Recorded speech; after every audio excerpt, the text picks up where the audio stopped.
우리 옆 사람과 함께 인사합시다. 사랑하고 축복합니다. 사랑하고 축복합니다.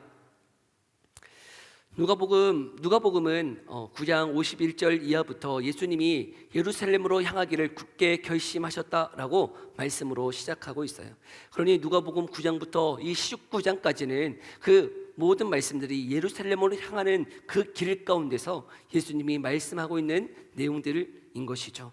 그런데 오늘 이제 19장에 와서요, 드디어 그 예루살렘에 입성하고 계시는 것이에요.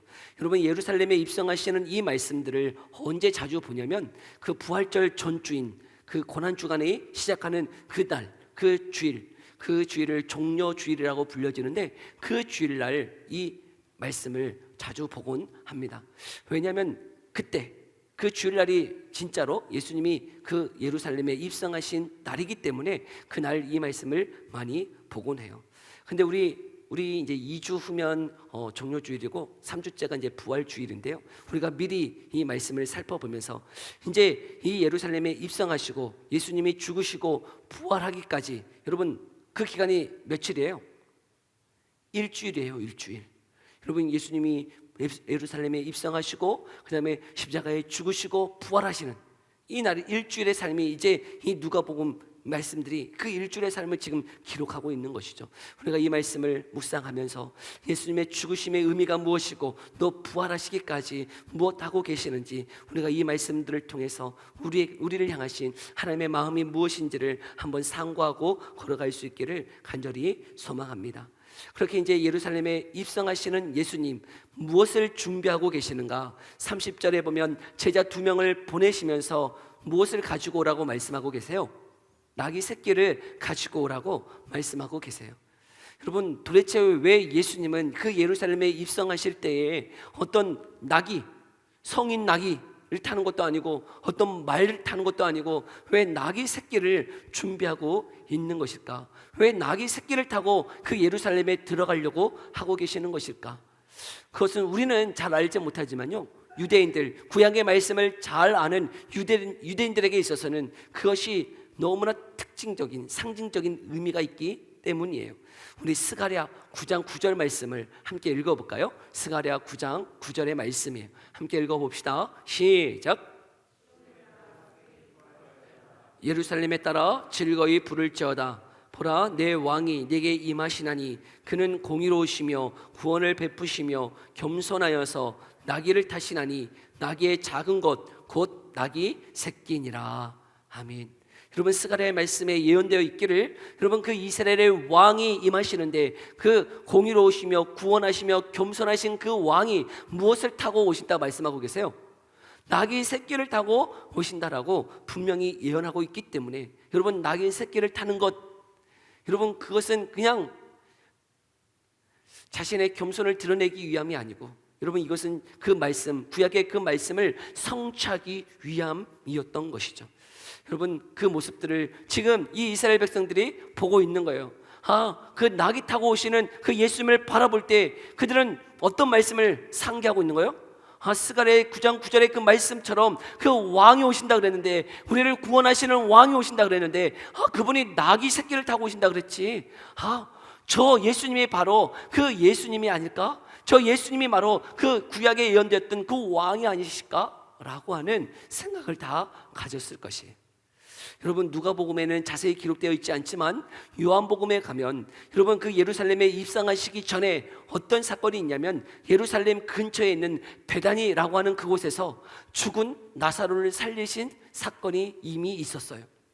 여러분, 예루살렘에 입성하시기 전에 죽은 나사로를 살리셨다. 여러분, 얼마나 많은 사람들이 그 예수님을 향해서 칭송하면서 그 예수님의 그 인기가 절정에 달했을까요? 여러분, 온 백성들이 그 예수님 따랐을 것이에요. 그런데 여러분, 그렇게 죽은 나사로를 살리고 많은 병자들을 치유하시고 귀신을 내어 쫓으시고 놀라운 기적들을 보이시는 것만으로도 여러분 충분히 그들은 그 예수님의 메시아가 아닐까라고 하는 기대가 있었을 텐데, 하물며 거기에다가 더해서 여러분 나귀 새끼까지 타고 예루살렘으로 입성하시니 여러분 그들은 확신에 찼을 것이에요. 설마 했는데 그 나귀 새끼를 타고 입성하시는 그 모습을 보니 더욱더 확신에 차 있었다는 것이죠. 여러분, 그런데 오늘 스가랴 말씀을 보면 그 나귀 새끼를 왜 타셨다고요? 무슨 의미를 가지고 나귀 새끼를 타신 거예요? 겸손의 왕이시기 때문에. 여러분, 그 예수님은 겸손하시기 때문에 여러분 나귀 새끼를 타셨다라고 말씀하고 있다는 것이죠. 여러분, 나귀 새끼를 타는 것이 왜 겸손한 겁니까? 여러분, 우리 예수님 그렇게 능력이 있으시고 또 많은 사람들이 그를 따르기 때문에 나귀 새끼가 아니라 여러분 벤츠와 같은 백마를 타도 여러분 괜찮을 터인데 왜 나귀 새끼를 타는 것이 왜 겸손의 왕으로 보여지는 것이죠? 여러분, 예수님이 말씀하시는 겸손은 뭡니까? 여러분, 무엇이 겸손일까요? 충분히 백마 탈 수 있는데, 벤츠 탈 수 있는데 여러분 나귀 새끼 타고 모닝 타고 다니면 그게 겸손한 겁니까? 여러분, 왜 그 나귀 새끼를 타는 것이 예수님이 겸손의 왕으로 불려줄 수 있는가 하는 것이에요. 그것은 다른 것이 아니라요, 여러분, 그 예수님은 어떤 분이세요? 하나님이셨어요. 빌립보서 2장 5절에 보면, 5절 이하의 말씀을 보면 예수님은 하나님과 한 본체시다 말씀하고 계세요. 하나님이세요. 하나님. 그 하나님이 그 하늘 보좌 나 버리시고 이 땅에 인간의 몸을 입고 이 땅에 오신 것 자체가 바로 겸손이세요. 근데 인간의 몸을 입고 오신 그것만으로 만족하심이 아니라 여러분, 그는 더욱더 겸손하셔서 무엇하고 계시는 거예요? 저와 여러분들을 위하여 십자가의 사역을 감당하기 위해 지금 예루살렘에 입성하고 있다는 것이죠. 그것을 상징적으로 보여주기 위해서 여러분 나귀 새끼를 탐으로 그가 얼마나 겸손한 자인지를 보여주고 있다는 것이에요. 여러분, 예수님의 겸손은 무엇인가? 우리 마태복음 20장 28절의 말씀 함께 읽어볼까요? 함께 읽어봅시다. 시작. 섬김을 받으려 함이 아니라 도리어 섬기려 하고 자기 목숨을 많은 사람의 대속물로 주려 함이니라. 아멘. 여러분, 그 예수님이 이 땅에 오심은 무엇하기 위함이라는 거예요? 저와 여러분을 위해서 그 대속의 사건을 성취하시기 위해서 이 땅에 오셨다 하는 것이죠. 그 일을 위해서 지금 그 구약의 말씀을 성취하기 위해서 지금 나귀 새끼를 타고 예루살렘에 입성하고 있어요. 그 하나님이신 그분이 인간의 몸을 입고 이 땅에 오셨을 뿐만 아니라 이제는 그 십자가의 사역을 감당하기 위해서 예루살렘에 들어가고 계시는 겸손의 왕. 그런데 여러분, 그 겸손의 왕이신 그 예수님이 나귀 새끼를 이렇게 가지고 오라고 하시는 그 장면 속에서 참 희한한 장면이 있어요. 여러분, 우리 31절 한번 읽어볼까요? 31절 말씀 함께 읽어봅시다. 시작.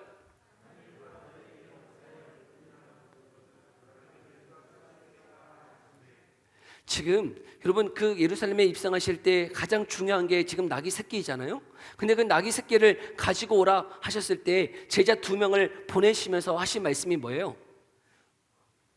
뭐 어디로 가라는 것도 아니고 어디에 내가 얘기해놨다, 내가 예약해놨어, 내가 돈 다 지불해놨으니까 거기 가서 나귀 새끼 데리고 와, 그렇게 말씀하심이 아니라 야, 어디 가봐.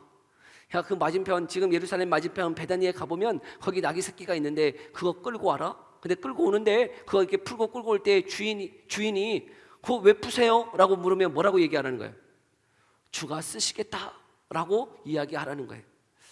여러분, 제가 이제 신대원에 있을 때 또 대학교 총신대에 있을 때도 이것 가지고 많은 사람들이 이야기한 것들이 있어요. 돈을 빌려, 이렇게 학생들이 돈을 빌리면서 왜 돈을 달라는 거야?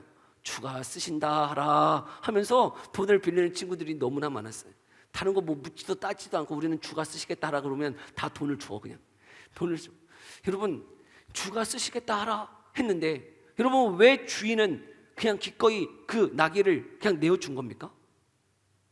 여러분, 주가 쓰시겠다 하라 그러면 그냥 자동적으로 다 뭐가 되는 거예요?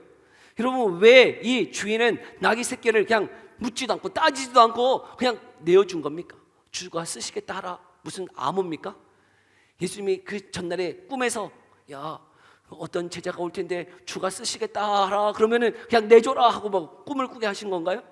아니면 미리 예약해 놓으신 건가요? 돈을 지불해 놓으셨을까요?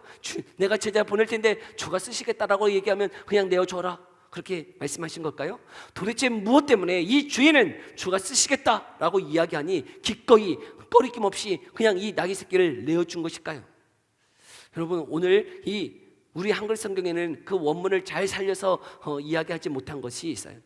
여러분, 어떤 주인일까요? 어떤 주인이 쓰시겠다는 거예요? 여러분, 원문에 보면 그 나귀의 주인이 쓰시겠다고 하라라고 말씀하고 있어요. 여러분, 어떤 주인이에요? 그 나귀의 주인이 쓰시겠다고 하라. 그러면 여러분, 실제로 그 나귀 주인이 들었을 때 어떤 생각이 들었을까요? 내가 주인이 아니었나? 내가 주인이 아니고 또 다른 주인이 있나? 여러분, 유대인들에게 있어서 그 모든 것들은 누가 주신 거라고 생각하고 있는 거예요? 하나님의 것이에요. 여러분, 모든 것이 다 하나님이 주신 것임을 그들은 알고 있어요. 자기의 것이 아니에요. 그런데 여러분, 지금 예수님의 제자가 왔을 때 그 예수님의 제자가 그 나귀의 진짜 주인이 쓰시겠다라고 얘기할 때 그 나귀의 정말 주인이 어떻게 한 거예요? 그렇지, 그건 주님의 것이지, 정말 주님의 것이니 기꺼이 내어 드렸다는 것이죠. 전에 사는 성도 여러분, 저와 여러분에 있는 그 모든 것, 여러분 그 시간이든 재능이든 물질이든 그 모든 것의 주인은 누구십니까? 하나님이신 줄 믿습니다. 여러분, 내 생명조차도, 여러분 내 모든 것을 가지신 분은 하나님이세요. 그 하나님이 쓰시겠다라고 이야기하면 여러분, 우리는 기꺼이 그 우리의 주인 되시는 그 주님 앞에 우리의 모든 것 내어드릴 수 있는 이 나귀의 주인처럼 여러분, 우리의 모든 것을 내어드릴 수 있는 삶이 되어지기를 간절히 소망합니다. 여러분, 주님의 것이에요. 내 것이 아니고 내 거의 일부를 주님 앞에 드리는 것이 아니라 내 모든 것이 주님의 것인데, 그 주님 앞에 주님이 쓰시겠다 하면 주님 앞에 기꺼이 그 삶을 드려 나아갈 수 있는 저와 여러분의 삶 되어지기를 간절히 소망합니다. 지금 그렇게 나귀를 내어드렸어요. 그리고 그 나귀를 타고 이제 예루살렘에 입성할 때 여러분, 그 주변의 사람들의 반응이 이제 나타나요. 어떤 일들이 벌어지고 있습니까? 우리 함께 말씀을 한번 볼까요? 35절 36절이에요 35절 36절 어떤 일들이 벌어지고 있는가 함께 읽어봅시다. 시작.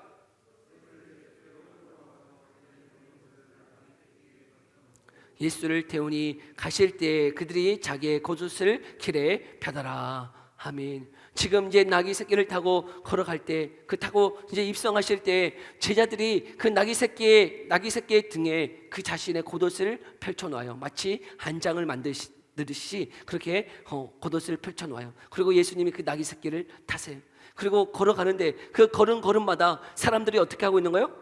자신의 겉옷을 펼쳐가지고, 여러분 그 배우들이 시상식에 들어갈 때 레드카펫이 이렇게 깔린 것처럼 그렇게 그 예수님이 입성하실 때 그 길에 사람들이 자신의 겉옷을 펴서 그 길을 화려하고 아름답게 걸어갈 수 있도록 만들고 있더라는 거예요. 여러분, 사람들이 그렇게 자신의 겉옷을 펼쳐 그 예수님을 환영하고 있어요. 그러면서 그들이 뭐라고 얘기하고 있는가? 여러분 37절 말씀 함께 읽어볼까요? 37절 함께 읽어봅시다. 시작. 제자의 온 무리가 자기들이 본 바 모든 능한 일로 인하여 기뻐하며 큰 소리로 하나님을 찬양하여 이르되 찬송하리로다. 주의 이름으로 오시는 왕이여, 하늘에는 평화요 가장 높은 곳에는 영광이로다 하니. 여러분, 큰 소리로 자신의 겉옷을 펼쳤을 뿐만 아니라 여러분 큰 소리로 그 주님을 환영하고 하나님을 찬양하며 하늘에는 평화요 이 땅에는 영광이로다 하면서 그 주님을 찬양하고 있다는 것이죠. 여러분, 주님을 향한 놀라운 그 고백들이 이루어지고 있다는 것이죠. 여러분, 그런데 그들은 왜 이토록 그 예수님을 찬양하고 있을까요? 왜 이토록 자신의 겉옷을 펼쳐서 그 주님을 환영하고 있을까요? 무엇 때문에요? 그들에는 어떤 기대, 어떤 소망이 있는 것이에요? 이 예수님이 그 예루살렘에 입성하면 어떤 일이 벌어질 거라고 하는 기대, 소망으로 지금 예수님을 환영하고 있는 것이죠. 바로 이 이스라엘을, 이 유대 땅을 지금 통치하고 있는 그 로마를 쳐부수고 이 이스라엘이 회복될 것이라고 하는 기대, 소망 때문에 그 예수님을 환영하고 있는 것이에요. 지금 예수님은 어디를 향해 걸어가고 계시는데? 십자가를 향해 걸어가고 계시는데, 예수님이 지금 죽으러 걸어가고 계시는데 그 인파들은 그 예수님을 환영하고 있어요. 예수님을 찬양하고 있어요. 예수님을 기뻐하고 있어요. 마치 축제의 현장들처럼 여러분 그렇게 환영하며 찬양하고 있어요. 기뻐하고 있어요. 그들의 기대, 그들의 소망은 그 예수님으로 인하여 이 이스라엘이 회복될 것을 소망하면서 말이죠. 여러분, 그때 예수님의 얼굴이 어떠하셨을까 생각해 보셨나요? 예수님은 그런 환영하는 인파들 속에서 예수님의 얼굴, 그 표정이 어떠했을까? 그런데 여러분, 그렇게 환영하는 무리들만 있었던 것은 아니에요. 여러분, 39절을 볼까요? 환영하는 그 인파들 속에서 또 어떤 무리들이 등장하고 있습니까? 39절 함께 읽어봅시다. 시작. 선생이여, 당신의 제자들을 책망하소서 하거늘. 지금 환영하는 인파들 그 무리 속에서 또 한 무리들이 예수님께 나와서 얘기해요. 그 무리들은 누굽니까? 바리새인들이에요. 바리새인들이 나와서 지금 뭐라고 얘기하고 있는 거예요? 예수님, 제자들을 좀 책망해 주세요. 저들 너무나 소란스러워요. 지금 이렇게 예루살렘에 입성하면 지금 그 예루살렘 안에 있는 로마의 군대들이 있는데 우리 반란을 일으켰다고 지금 그들이 우리를 칠 수 있어요. 그러니 좀 잠잠케 해주세요. 좀 소란을 일으키지 않도록 해주세요 라고 이야기하고 있다는 거예요. 이 모든 상황을 지금 바라보고 있는데 한 무리는 지금 그 예수님을 바라볼 때 무엇하고 있는 거예요? 환영하고 찬양하고 있어요. 그 예수님이 바로 구약에 예언되어졌던 그 메시아라고 하는 확신 때문에 찬양하고 있어요. 근데 또 한 무리는 무엇하고 있어요?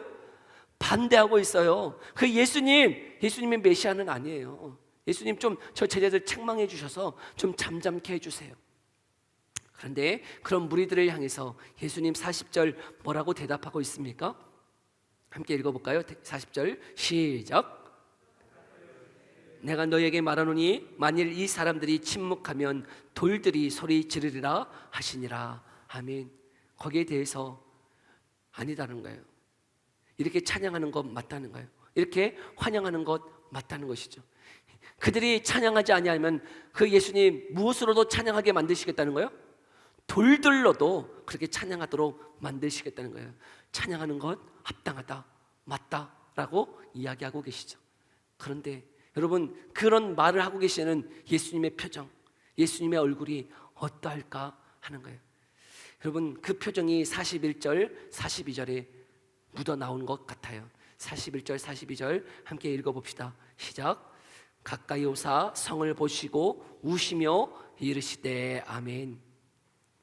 여러분, 그 예수님 그렇게 환영하는 인파 속에서, 그리고 또 반대의 무리들이 반대하는 그 인파 속에서 예수님의 얼굴의 표정은 무엇이 있는 거예요? 울고 계시는 거예요. 왜 울고 계시는 거예요? 지금 그 구약의 말씀을 성취하시면서 나귀를 타고 지금 예루살렘에 입성하고 계시는데 예수님은 뭐 타고 계시는 거예요? 울고 계세요. 여러분, 여기에 우는 그 울음은 그냥 단순히 한 방울의 눈물이 흐르는 그런 수준의 눈물이 아니에요. 여러분, 지금 이 우신다라고 할 때 이 단어가 언제 사용되어지냐면 그 베드로가 예수님을 3번 부인하고 닭이 울었을 때 그 베드로가 울었다 하는 그 울음이에요. 여러분, 베드로가 어떻게 울었을까요? 통곡했을 거예요. 자신은 부인하지 않겠노라고 얘기했는데 그 예수님을 3번 부인하고 나서 그 닭이 울었을 때 나가서 우는 그 통곡의 울음. 그리고 그 이 단어는 또한 나인성의 가부가 자신의 외아들인 그 아들이 죽고 나서 그 장례식에서 울었을 때 그 울었다 하는 단어와 동일한 단어예요. 그러니 여러분, 나인성의 가부가 그 자신의 외아들인 그 하나밖에 없는 아들이 죽었을 때 그냥 뭐 한 방울의 눈물을 흘렸을까요? 그거 아니잖아요. 여러분은 얼마나 통곡하면서 꺽꺽하면서 울었을까요? 그런데 지금 예루살렘에 입성하시는 예수님이 무엇하고 계시는 거예요? 꺽꺽하시면서 통곡하면서 우시면서 예루살렘에 들어가고 계세요. 여러분, 왜 울고 계시는 거예요? 우리 예수님 왜 울고 계시는 거예요? 지금 그렇게 환영하는 것 말리지 아니하시고 이렇게 환영하지 아니하면 돌들로도 그렇게 찬양하게 하시겠다라고 말씀하고 있는 이 주님이 왜 우시면서 예루살렘에 들어가고 계실까요? 지금 낙이 새끼 타서 그러시는 거예요? 여러분, 왜 지금 울고 계시는 거예요? 벤츠 타고 들어가야 되는데 여러분, 지금 이 모닝과 같은 낙이 새끼 타고 들어가셔서 한탄하시면서 우시는 거예요? 아니면 여러분, 지금 이제 들어가면 십자가에 죽기 때문에 그 십자가의 사역 앞에서 너무나 두려워서 울고 계시는 걸까요? 그렇지 않아요. 여러분, 42절 뭐라고 말씀하고 있는지 다시 한번 읽어볼까요? 42절에 함께 읽어봅시다. 시작.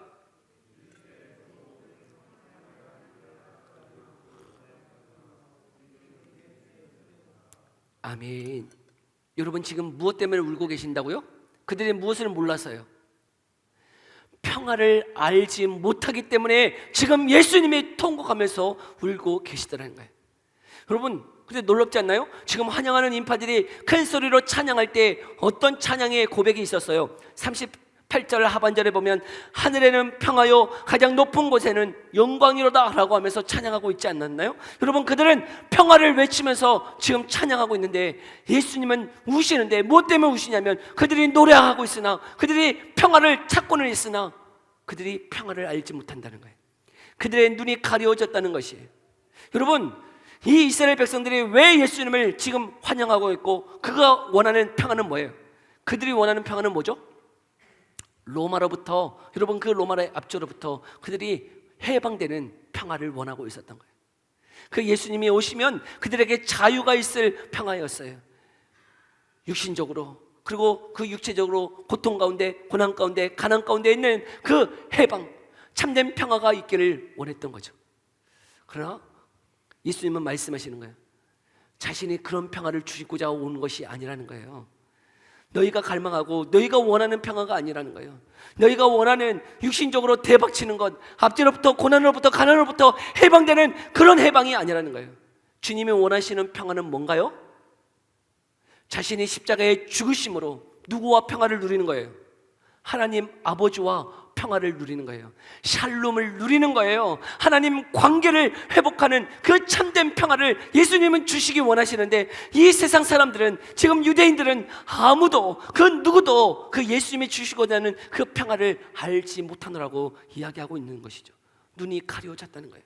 분명히 환영하고는 있으나 또 반대로는 반대하고 있으나 그들이 자신이 주고자 하는 참된 평화에는 아무런 관심이 없는 저들을 향하여 울고 계시다는 거예요. 전에 사는 성도 여러분, 하나님이 주시고자 하는 그 평화에 여러분 우리도 관심이 있습니까? 여러분 지금 우리가 그 예수님을 환영하고 그 예수님을 찬양하고 있는데 우리가 원하는 평화는 무엇입니까? 우리가 원하는 것은 무엇입니까? 예수님으로 인하여서 내 인생이 성공하고 내 인생에 만족이 있고 내 인생이 잘 되는 것 원하고 있으나 여러분 그런 이스라엘 백성들을 향해서 예수님이 울고 계신다고요. 여러분 통곡하고 계신다고요. 왜요? 너의 눈이 아직도 가려있기 때문에 말이죠. 전에 사는 성도 여러분, 저와 여러분의 그 눈이 열려지기를 소망합니다. 하나님이 주시고자 하는 그 부요함, 그 하나님이 주시고자 하는 그 풍성함은 다른 것이 아니에요. 하나님 안에서 누리는 평화예요. 하나님 안에서 누리는 그 관계 속에서 누리는 그 평화인데, 샬롬인데 우리가 얼마나 그 평화를 누리며 걸어가고 있습니까? 하나님이 주시고자 하는 그 평화에 저와 여러분의 관심이 있기를 간절히 소망합니다. 여러분 거기에 관심이 없다면 여전히 예수님은 저와 여러분들을 바라보시며 통곡하고 계실 것이에요. 네가 알기를 원하는데, 네가 정말 내가 주고자 하는 그 평화 알기를 원하는데, 누리기를 원하는데 여전히 너는 그것을 알지 못하는구나 하며 통곡하고 계실 것이에요. 전에 사는 성도 여러분, 우리가 이제 부활절을 맞이하고 여러분 그 고난주간을 맞이할 터인데 그 예루살렘에 입성하시는 그 예수님, 그 십자가 사역을 통하여서 우리에게 주고자 하시는 그 참된 평화가 무엇인지를 우리가 기억하며 나아갈 수 있기를 간절히 소망합니다. 근데 두 번째, 여러분 예수님이 누구를 위해서 울고 계시는 거예요? 알지 못하는 저들을 향해서 울고 계세요. 여러분 우리는 누구를 위해서 울어야 될까요? 여러분 우리의 눈물은 어디를 향하여 있어야 될까요? 여전히 나 자신을 바라보면서 내 인생을 한탄하면서 내가 정말 주님 앞에서 많은 것 가지지 못했기 때문에 우는 인생이 아니라, 여러분 우리의 눈물 그 방향도 예수님이 지금 알지 못하고 깨닫지 못하고 여전히 평화를 알지 못하는 그 눈이 가려져 있는 저 백성들을 향하여 울고 계시다면, 여러분 저와 여러분도 울어야 될 그 방향은 나 때문이 아니라 여러분 저 죽어가는 심령들을 위해서 울어야 될 줄 믿습니다. 여러분 그런 눈물이 있나요? 여러분 그 눈물이 우리에게 다 말라있지는 않나요? 여러분 나를 향한 나의 한탄, 내 인생을 향해서는 그렇게 눈물을 흘리며 살아가고 있는데 여러분 저 죽어가는 심령들을 위해서 우리가 얼마나 눈물을 흘리고 있습니까?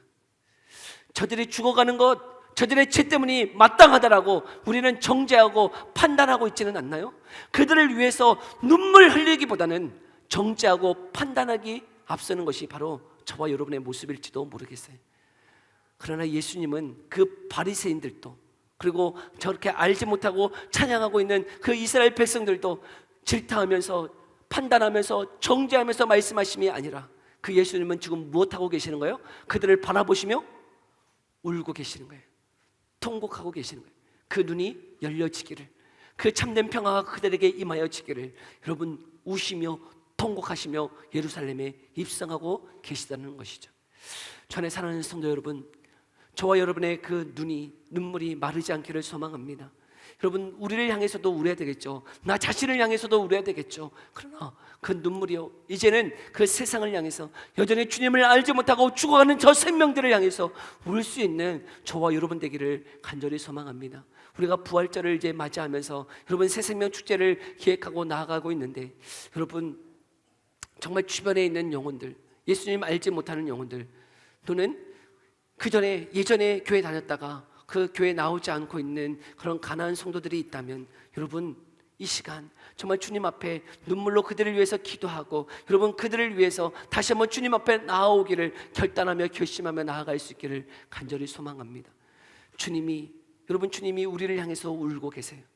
또한 우리는 여러분 이 세상을 바라보며 울어야 될 줄 믿습니다. 그 눈물이 마르지 않고 그 주님을 향해서 우리의 인생이 정말 그 주님을 향해서 함께 울며, 함께 그 영혼들을 향해서, 잃어버린 영혼들을 향해서 울며 기도할 수 있는 저와 여러분의 삶 되어지기를 간절히 소망합니다. 우리 함께 기도하며 나아갑시다.